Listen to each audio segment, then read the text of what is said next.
Hi, welcome back. It's time for another story. It's A Baby Sister for Frances by Russell Hoban. So we were kind of out of order. We probably should have read it first since the other stories that I've read already had Frances's sister as a part of the story, but it's still a good story. So here we go. It was a quiet evening. Father was reading his newspaper, Mother was feeding Gloria the new baby, and Frances was sitting under the kitchen sink, and she was singing a little song. Plinkety, plinkety, plinkety, plink. Here is the dish rag that's under the sink. Here are some buckets, brushes, and me. Plinkety, plinkety, plinkety, plee. She stopped and listened. Nobody said anything. Frances went to her room and took some gravel out of a drawer where she'd been saving it. She put the gravel into an empty coffee can and put the lid back on. Frances marched into the living room and rattled the gravel in the can. And as she marched, she sang a marching song. Here we go, marching, rattly bang. Please don't do that, Frances, said Father. Frances stopped. All right, she said. She went back to the kitchen and sat down under the sink. Mother came in carrying Gloria. Why are you sitting under the sink, said Mother. I like it here, said Frances. It's cozy.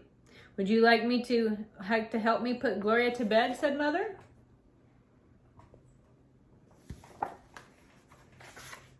How much allowance does Gloria get, said Frances. She's too little to have an allowance, said Father. Only big girls like you get allowances. Isn't it nice to be a big sister? May I have a penny along with my nickel now that I'm a big sister, said Frances.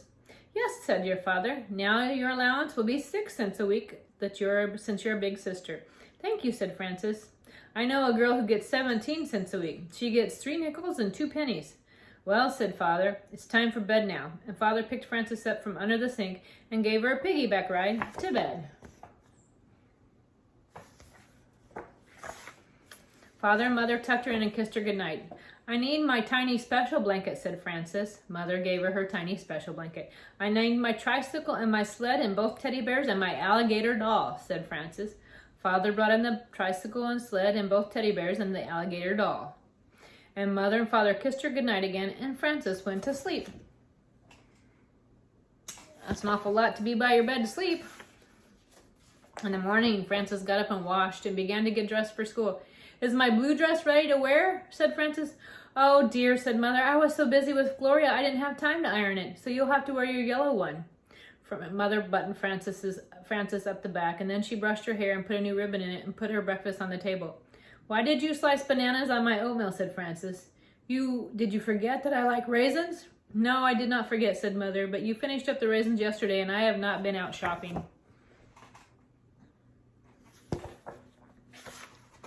Well, said Frances, things are not very good around here anymore. No clothes to wear, no raisins for my oatmeal. I think maybe I'll run away. Finish your breakfast, said Mother. It's almost time for the school bus. What time will dinner be tonight, said Frances. 6:30, said Mother. Then I will have plenty of time to run away after dinner, said Frances, and she kissed her mother goodbye and went to school. Nothing like planning your day. After dinner that evening, Frances packed her little knapsack very carefully. She put in her tiny special blanket, her alligator doll. She took all of the nickels and pennies out of her bank for travel money. She took her good luck coin for good luck. Then she took a box of prunes from the kitchen and 5 chocolate sandwich cookies. Well, said Frances, it's time to say goodbye. I'm on my way. Goodbye. Where are you running away to, said Father. I think that under the dining room table is a perfect place, said Frances. It's cozy, and the kitchen is near if I run out of cookies. That's as good a place to run away to, said Mother, but I'll miss you. I'll miss you too, said Father. Well, said Frances, goodbye, and she ran away.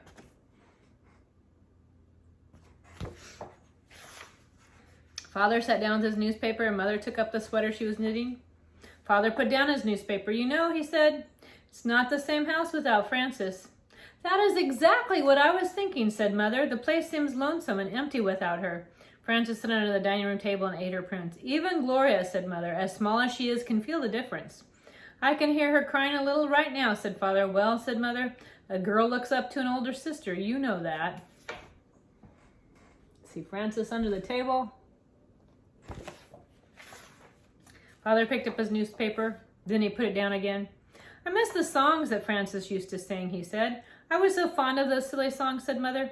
Do you remember the one about the tomato? What does the tomato say? Early in the dawn, sang Mother. Time to be all red again now the night is gone, said Father. Yes, he said, that was a good one. But my favorite always has been the wasps and bumblebees have a party, nobody comes that can't buzz. Well, said Mother, we shall just have to get used to a quiet home now.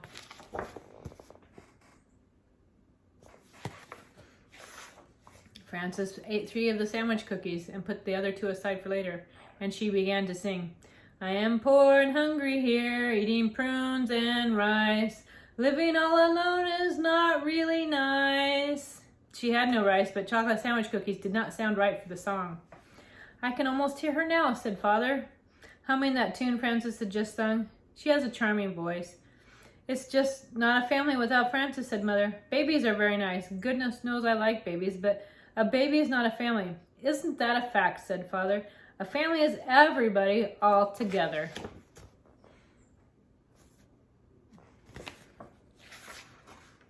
Remember, said Mother, how I used to say, think how lucky the new baby will be to have a sister like Frances. I remember that very well, said Father, and I hope Glory turns out to be as clever and good as Frances. With a big sister like Frances to help her along, she ought to turn out just fine, said Mother. I'd like to hear from Frances, said Father, just to know how she's getting along in her new place. I'd like to hear from Frances too, said Mother, but I'm not sure the sleeves are right on the sweater I'm knitting for her. Frances still under the table. Hello, called Frances from the dining room. I'm calling on a telephone. Hello, hello, it's me. Is that you? Hello, said Mother. This is us. How are you?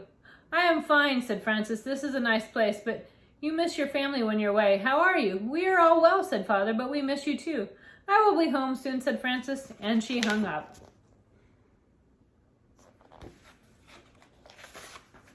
She said that she will be home soon, said Father. That is good news indeed, said Mother. I think I'll bake a cake. Frances put on her knapsack and sang a little traveling song. But sisters really have to stay at home and not travel far away because everyone misses them and wants to hug and kisses them. I'm not sure about that last rhyme, said Frances as she arrived in the living room and took off her knapsack. That's a very good rhyme, said Father. I like it fine, said Mother, and they both hugged and kissed her. What kind of cake are you baking? Said Frances to Mother. Chocolate, said Mother. It's too bad that Gloria's too little to have some, said Frances, but when she's a big girl like me, she can have chocolate cake too. Oh yes, said Mother. You can be sure that there will always be plenty of chocolate cake around here. The end. Sounds like a good deal to me. I love chocolate cake, so there's always lots of good chocolate cake around my home too. Well, thank you for joining me, and I hope you have a great day. And I hope there's cake.